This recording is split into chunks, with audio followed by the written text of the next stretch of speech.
never ending. Hopefully it'll end one day, Malc. It should end, end of this year, that's it. I think we said I've only got the year. That's what we Yeah. said. You can't be on that, that's done. Yeah.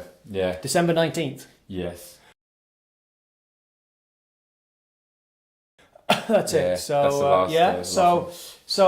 So while I've been away, I've been on a road trip Yeah, to you have, Victoria. yeah. That was very nice. Yeah, went out to Victoria, and a bit of R&R, rest and relaxation.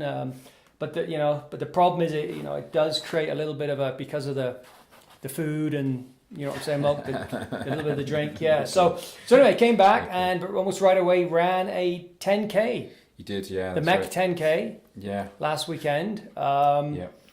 46:15. Yeah, that's right. So 46 so a little bit disappointed in a way because previously I'd done a 45:05 at the Sporting Life 10. Now, Yeah. obviously, a couple of mitigating factors I would suggest. I would as well. Maybe yeah. you could speak on it, Malc. I'm still trying to recover from the disappointment. So you go ahead. What do you think? So I'll put it in perspective. Yeah, please do, as the coach. Yeah, it's obviously a flat course, whereas the 45 course was a downhill course. It was. And it does make a difference, absolutely. Okay. 100%. I think it's still a solid run because, to be like just a minute slower on a course that's flat versus quite seriously downhill on the other course. Okay. Yeah, not a bad thing. But Okay. yeah, like you said, you had some time away. You weren't in the routine of normal training. It was tough. It's during tough that when you're time. traveling. I mean, that's something I Yeah. think the folks might like to share with the folks is when you're traveling, you try and fit in what you can. Yeah. I tried the best I could to do a run. I found a trail run around a lake, which was good, a short one. Yeah. And then I found a gravel track, 600 meter gravel track, Okay. which I did 20K on. Really? Yeah, it wasn't Wow. good. It wasn't good. Yeah, I know it wasn't good. But I guess you do what you got to do. You just got to, Yeah. a new city, like I was in Victoria. Yeah. New city, get some local knowledge, Really helps. right? To try Yeah. and find a spot to run. Worst case scenario, a treadmill. I mean, I guess you just got to do what you got to do, eh? Yeah, exactly that. I've seen many times people just revert to, okay, they're in a hotel, you just get on the treadmill and that's it. do what you got to do. Just yeah. The best thing was that you didn't actually stop running. You actually did keep running during the trip, so that is huge because you come back and you basically just you're automatically into the flow again because you haven't lost really anything. So I guess that's part of it's physical obviously, but also maybe part of a mental thing. It's just even if it's almost like just turning up. I mean, if you turn up and even if you sort of go through the motions, at least it's a bit embedded still. Is that part of the thinking? I think so, yeah, because it's unrealistic to think that every time you're going to do a workout every single week that you're going to be super motivated and you're going to be on point every single time because you're running that many workouts week in, week out. There's going to be always the ones that you have to grind through and then the ones that just happen themselves almost like naturally. And you're right, it is a part of it is just making sure you stick with it and accept that the ones that are tough, that's just how it is. That's part of the process. You'll always get paid back at some point. There'll always be the workouts later on where the workouts kind of come to you and it's like almost effortless. They'll happen eventually. Yeah, definitely. Yeah. Yeah, so 46, I think, not a bad time. Okay. It means you didn't lose anything in that time away, and it's still a great platform, I think. Well, of course, because we're heading now towards the biggie. Yeah, the first of the biggies, the real actual big ones. The Edmonton half. Yes. On yes. August the 19th. Yes. Yeah. So. And we were talking before about it, and we've got about a month or just a fraction under a month. A month. And. What I was sort of mentioning before is, okay, there's only so much you can do a month before a target race like that. But for the half marathon, the long run, is super important. And but it's not like a really, really long run. It's just a moderately long run because in the half marathon you're only going, 21K. So, which I'm doing in the 2 hours runs that I'm doing now, pretty well knocking off 21. So it's that. I mean, at least it's the distance. Which is good. So so in that time of about a month or so, you're really probably looking at about two high quality runs in that time because you've got to obviously ease off before the race. So you're probably going to get two decent long runs. Yeah, which makes sense. Which Yeah, makes for sure. sense. So, yeah, that's going to be good. I mean, time's ticking, Mark. I'll be honest with you. It's this is it's sort of coming down to the crunch. I don't like to kind of think like that, but if you look what's left before the end of the year, I've got the Edmonton. Okay, I've got Edmonton half. I've got the Dino Dash 10K. The Marathon of Afghanistan, which will be very interesting in October. Right. Which really probably isn't a PB run. I don't think we'll look for that. Not at 9,000 feet in the foothills of the Hindu Kush Mountains. I don't think I'll be pushing the 322 on that one. Coming back in November to the Last Chance Half. Which is, that's a good one. That's a good one. Absolutely. And then ending up, as we know, with the California International Marathon on December the 2nd. So that's it, mate. That's what you got. I feel the heat. I feel a little bit, and I feel the heat when I'm running these days. It's been pretty warm. So we should maybe touch on running in the heat because, my gosh, going through BC, they got all the fires in the Okanagan. Got an email from my daughter. Fires up in north of Sudbury. Oh wow! I mean, it's been a pretty hot summer right across the country.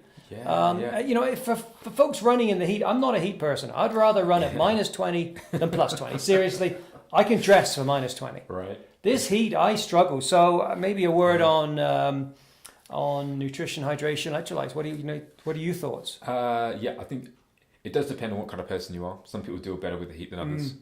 They just have a body that's just physiologically set up better to get rid of heat out of the body. So that's the first thing, is know who you are. The second thing is time of the day. Unless you've got some really, really tough schedule, you should be able to have some control over the time of the day that you're going to run. Point. I try and run early mornings. Yeah, it's the best. And a little bit misty. But yesterday, due to circumstances, I'm out there running at 5 o'clock. Oof. Yeah. It was not good, Malc. Well, unfortunately, it was a mess. It is the coldest time. It wasn't pretty. Definitely, like early in the morning is the coldest time. Because nighttime, it takes hours for the temperature to go down. So just before the sun comes up, it's kind of your best time. Okay. But I'd say, try and get out there really early morning. Evening, it's just not cooled off, so it's really tough. And I was looking at somebody's workout recently, and they did a hard long run. It was like 1 o'clock in the afternoon on Sunday. It was really hot, and I could see in the data, I can tell that this was really hard work for this person. So that's the first thing. And then hydration, super important. And you make sure you want to hydrate not just like 10 minutes or 20 minutes before the run. Okay. It's just going to be like bouncing around your stomach for a while.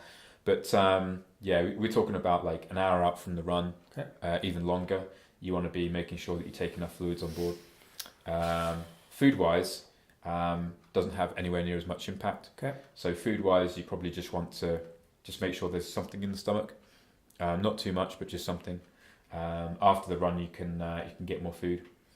But again, it comes back to this idea of like preparation. If you know you're going to do a long run on the Sunday morning, then on the Saturday night, it should cross your mind already to drink enough on the Saturday night. To drink?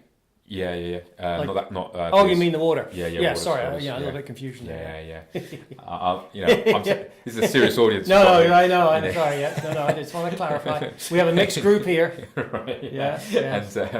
And you should cross your mind. Yeah. Okay. Night before, because you naturally get a little bit dehydrated when you're sleeping at night, because you're not drinking when you're sleeping. So you want to hydrate before you go to sleep. Wake up in the morning not too dehydrated. And then that's a good point, actually. I never thought of that. Yeah, that's a great idea. Unfortunately, there's only so much we can get around that kind of dehydration effect at night. But the main thing is like prepare for it. Okay. And then next morning you get up, feel good. If you're on a long run, here's a little thing. On a long run, let's say you're doing 20k, 25ks. Yeah. And let's say you're running like 2 hours, whatever it is. Maybe more than 2 hours. Then you got to think like, how are you going to take fluids on board when you're doing that long run? One way is to carry it with you. That's one way. But there is another way. I'm not a massive fan of the carry it with you thing. The other way is the loop. It's the loop. That's a good point. That's what I do. I do the hour loop. Come back, electrolytes, drink, a little bit of Carbo Pro, do the second hour. That is Nice. one way of doing it. That is good. That is good. Third way is the kamikaze way. Okay. That's just like drink as much as you can and then don't drink again for like 2.5 hours. I wouldn't advise that one. Okay. And then the third way is actually you can deposit. Drop-offs. Yes, Yeah, drop-offs. Exactly. Deposit a bottle on the course. So that will involve obviously getting out. You drive the car. You drop off the bottle. You come back to the start, and you should probably drop the bottle off, say halfway around the course. And then as you're running, it's just a matter of like Having it. Yeah. Taking it in. remember where it was. Yeah, that's Pick right. it up. That's right. Boom. Done. But no, that's good. I mean, for me, the loop works. The hour works. You know, Right. just excellent. So Yeah. good. No, some good advice there, Malc. Cool. Yeah. Now, can we end off with a bit of a promotion? Is that okay if I do a little bit go on on this? I know normally we Go don't. on. Go on. But the Secret Marathon book. Because we don't just this isn't just training that Martin's doing here. No. This is no. It's way more because I did the marathon back in 2016 in Afghanistan in support of the women and the girls over there. The book is now available for pre-order, and if anyone's interested, you can order it at Amazon.ca. The Secret Marathon, and it talks about running of that marathon. Obviously, a lot of talk about Afghanistan, the challenges that the women and the girls have for running. We think we have challenges here.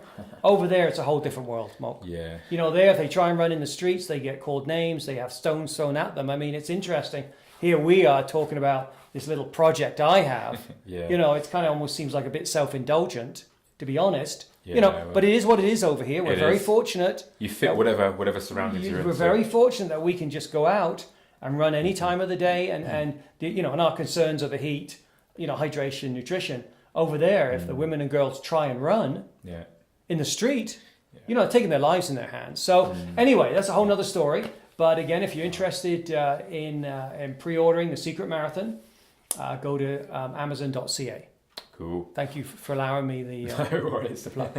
Great. Cool. Good. Onwards and upwards. Onwards and upwards. Let's keep Yeah. going.